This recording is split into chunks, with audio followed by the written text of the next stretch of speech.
I think that's about enough of an introduction here. We're just going to jump straight into the first game. We're already late enough. Let's jump into the first series between Joreuz, Central Europe, and Spain.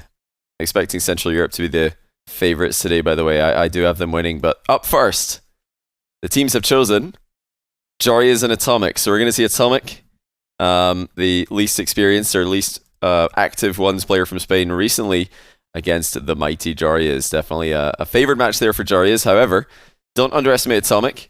Last time that I casted him, he was able to play Moxie pretty close in the, I think it was the qualifier for Gamers 8. Didn't beat Moxie, but he did play very well against him.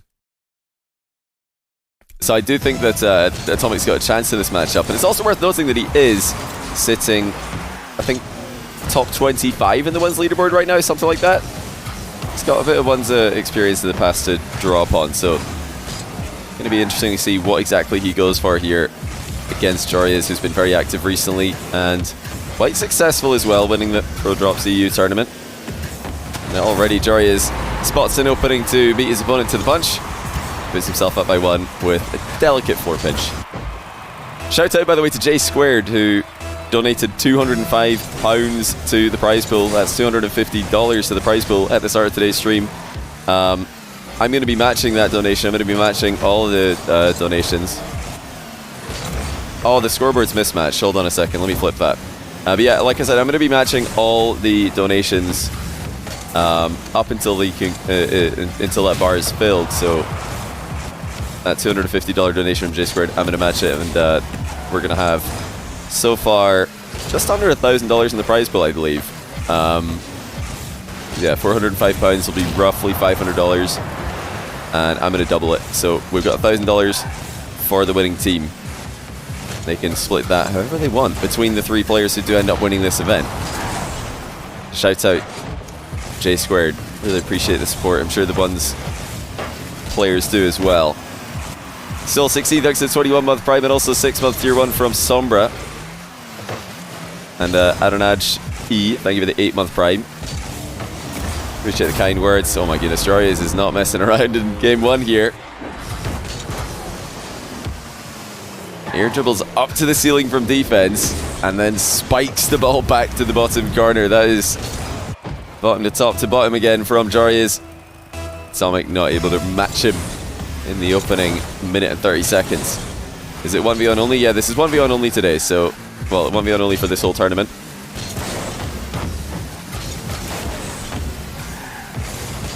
But we're going to get at least 1 series from every player. The lineup for the next match, I don't think it's confirmed yet, actually. Spain have chosen their player for match 2, but Joreuz have not chosen theirs, so I won't be revealing who Spain have chosen until I'm informed who the opponent will be. Both teams do blind pick the matchups for the first 2 series, and then it's, of course, process of elimination for the 3rd one.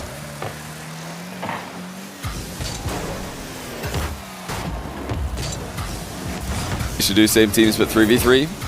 Been done. We've done that.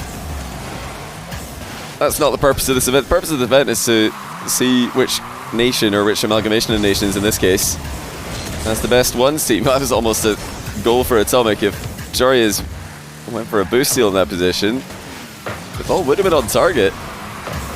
Here AtomiK slammed it into the inside of his own post. Joreuz narrowly missing the boost steal. AtomiK also missing that same back corner. Both players having to stay tight to the ball here in close quarters. The amalgamation, yes, an amalgamation of Germany, Belgium and Netherlands. Oh wow, Joreuz is just playing such a solid game, isn't he? AtomiK has, looked for mistakes to punish, but they just haven't been happening at all. Joreuz dunks on him at the halfway line to send a 3rd goal in from distance. Gomu1, thanks to the 8-month Tier 1 as well, by the way. I'm not sure if that one was right at the start of the stream. I think it might have been right at the start of the stream, or if it was just before I went live. Appreciate it either way. Pre-jump save for AtomiK.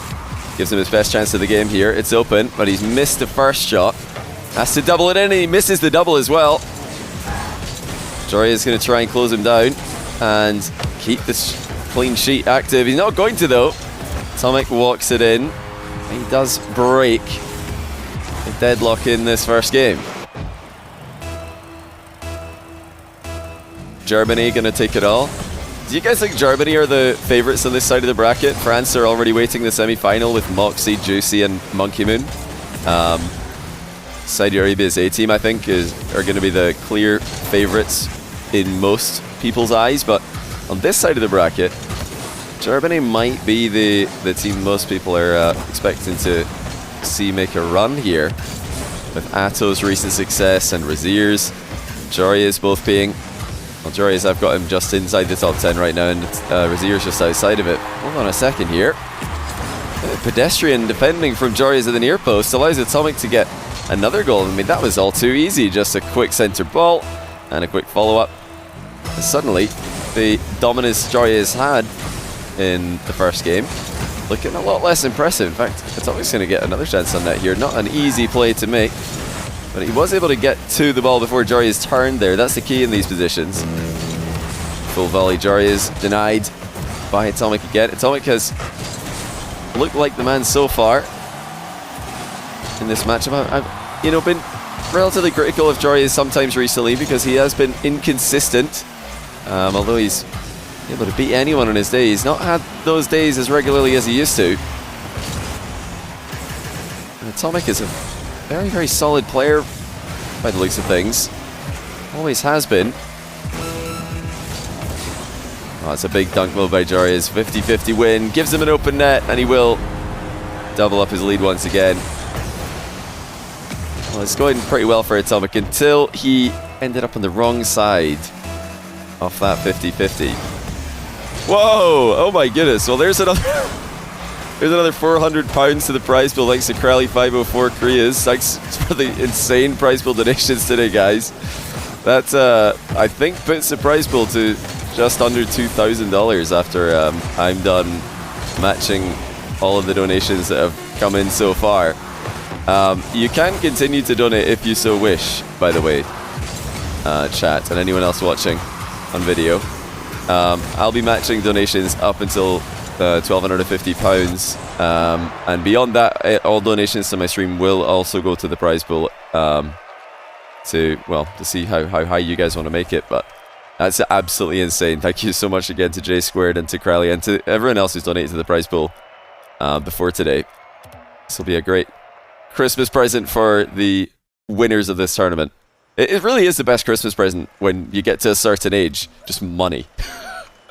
Type 1 in chat if you're at the age where money is the best present you can get, because you don't know what you want.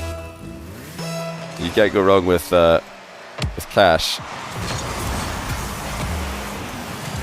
Okay, so Joreuz didn't go for the kickoff there, but for him that's actually pretty normal these days. You know, if it was another player I might think that was a disconnect, but because it's Joreuz, I know that it's most likely he just chose not to go, or maybe even half flipped into his net. He has been half flipping into his own goal from this position that we're currently in. Recently. He's really been trying to figure out as many ways as possible to not go for the ball and kickoff and still come away with a winning position. Joreuz and Dark, in my opinion, the two guys who are really pushing the limit in kickoff creativity these days. Or lack of kickoff. Because they don't go. They just leave the ball. They just fake it. Or half flip into their own net. Yeah, I think for me, the age that I stopped knowing what I wanted for Christmas was around about 15 or 16. Like every year before that, I'm like, I've got a list. Yeah, I know what I want. Here's all the things I want. Then as soon as I was 15, I think I was like, well, kind of just need a phone, and I've got one. So yeah, I don't know what I want. Really, really difficult. It's so difficult to think of Christmas presents. Oh my goodness, the donations keep coming in. Parches, Jeezy, thanks to the £100 donation. We're up to £905 in the prize pool. So that's £1,810. Well over $2,000 in the prize pool now. Winning team take it all. Now I'm going to suggest to them that it gets split 3 ways between the 3 winning players. But of course, if you have a case like the USA team yesterday where First Killer actually wins all the matches. Imagine First Killer beat everyone from Saudi Arabia's B team yesterday all by himself, and just completely carried USA's A team all the way through the tournament. You know, maybe the other players would say first killer. To be honest, you can have half. We'll take a quarter each because you really did more here. That's up to the players though. I'm not enforcing any splits upon them. That is a very, very difficult name to read. Zon. Thanks for the 3-month prime. Welcome to the channel. Welcome back to the channel, I should say. We're very close games so far today. AtomiK has been, you know, for the most part, keeping up with Joreuz, but Joreuz has surprised him with dunks and pinches enough times to take control of the series, and AtomiK needs to try and be a bit more assertive, I think. There he is. Equalizing straight down the middle of the pitch. I think he just needs to go for it a bit more, because if you're waiting for Joreuz to make mistakes, and he's having a pretty consistent day like he is right now, and you're not going to have a good time. Well, look at this kickoff by Joreuz. Well, he just absolutely glued himself to the ball here. AtomiK's bounced off it, but what's Joreuz done? Is that just a low wave dash? Well, he didn't even need to wave dash. He just single jumped into the ball, and he walks it in for the 1-goal lead.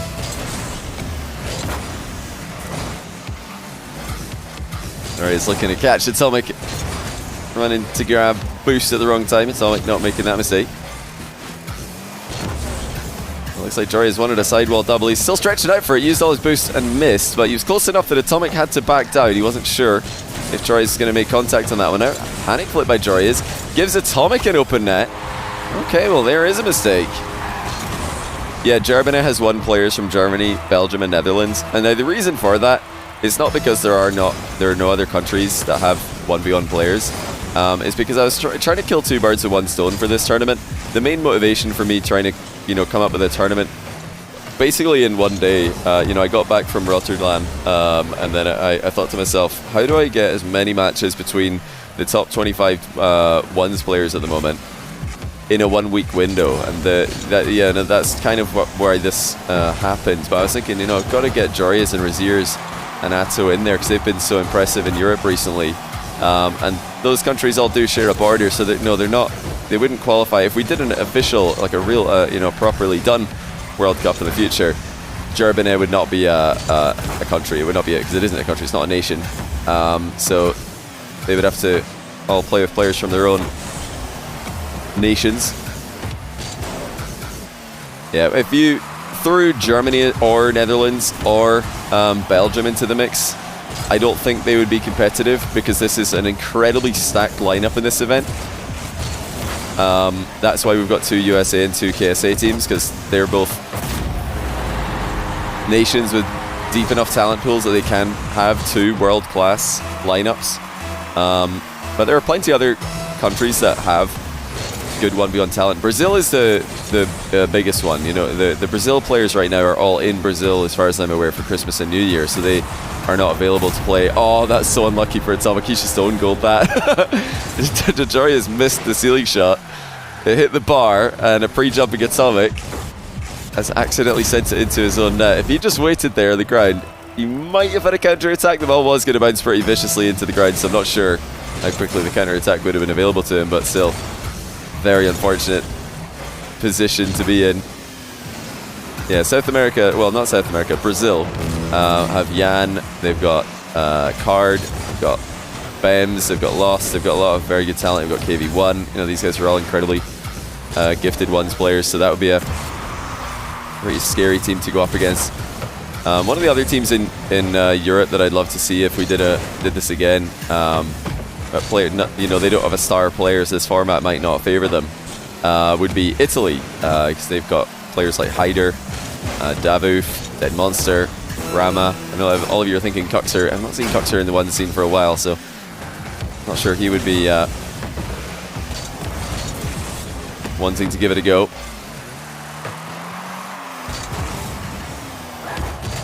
Not sure. Does Raise Bull have any help in Chile? AtomiK needs a goal here if he's going to have any chance of winning. Going for the mind games. Oh, he does well. Forces it through after 2 fake shots and gives himself a glimmer of hope. Will Joreuz try and throw a trick at him with the kickoff strats? No, it's going to be standard, and it's going to go Joreuz's way. Much like Dark yesterday, he's got such a good solid kickoff to fall back on, even if he doesn't want to pull out a mind game or a half flip or delayed approach, he could just go back to normal and do just fine. Joreuz up 2-0. AtomiK needs a reverse sweep or he himself will be eliminated from this series. Spain would continue without him, but he'd want to get at least one game on the board here. It doesn't make a difference if you lose 3-0, 3-1, 3-2, but I think for his confidence, for his pride, he wants to get one. He'll feel like he should have something from this series. These have been close games, but they have been Joreuz controlled games. Yeah, I've heard of Dr. Node, very exciting player coming out of Middle East, another mechanical wonder kid.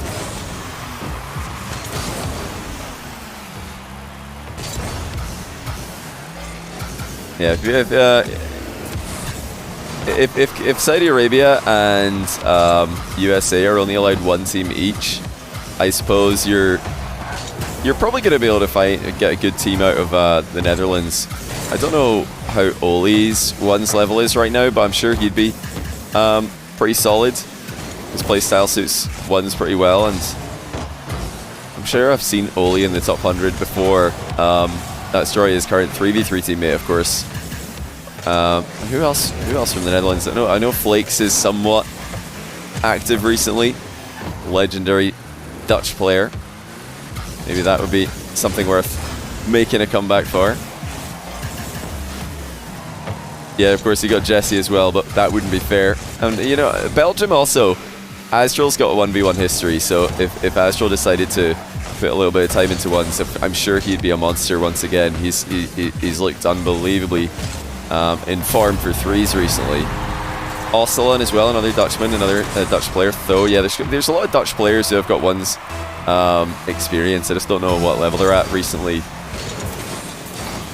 I'm sure if there's a bit more... This was literally just a one-day heads up I gave the players in this one. I just decided, you know what, this would be pretty cool. Let's see if we can make it happen. I would love to have more time to make something happen and give players a chance to prepare if we did this again in the future. Oh, Joreuz had so many dunks in this matchup. That's really careless though from AtomiK. He should be trying to run that into the corner, not... You know, sometimes you don't want to be goal side. It's... you know, criticism you'll often hear from me is that players will challenge from the outside edge of the ball and actually leave their goal side wide open, but in some positions like that one, you don't want to be goal side because you've got so much sideways momentum that you're actually just going to be goal side briefly and then you're going to move out of the way as soon as the impact happens. So it would be better to be a bit more side on there since your momentum is going to correct your side on approach and deflect the ball into the corner. It's not just about position, it's also about momentum, it's about direction as well. Razier's Catalysm talks for Germany. I'm not sure. Yeah, do Catalysm and Talks play any ones? I don't know if they do. It'd be really cool to see a German ones team. I mean, I think they could all be passable. They could all be functional. There's certainly enough players. That's like step one to putting together a ones team with 3 players like this. Is, you know, are there 3 players who are good enough at Rocket League, never mind 1v1, just at Rocket League in general? For Germany, the answer is yes. Belgium, yeah, I think the answer is yes there as well. Netherlands, definitely. Who would be the 3rd player for Netherlands though? No, sorry, for Belgium, other than Atto and Astral these days? There've been a few. There've been, you know, a handful of Belgian players in RLCS over the past year or two.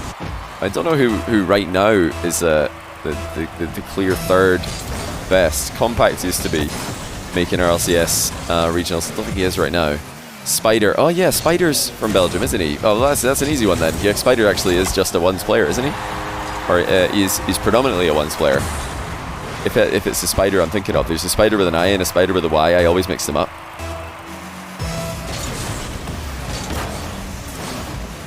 Yeah, he's a good player. So yeah, Belgium have definitely got a team. Italy have definitely got a team. Netherlands definitely. Germany probably.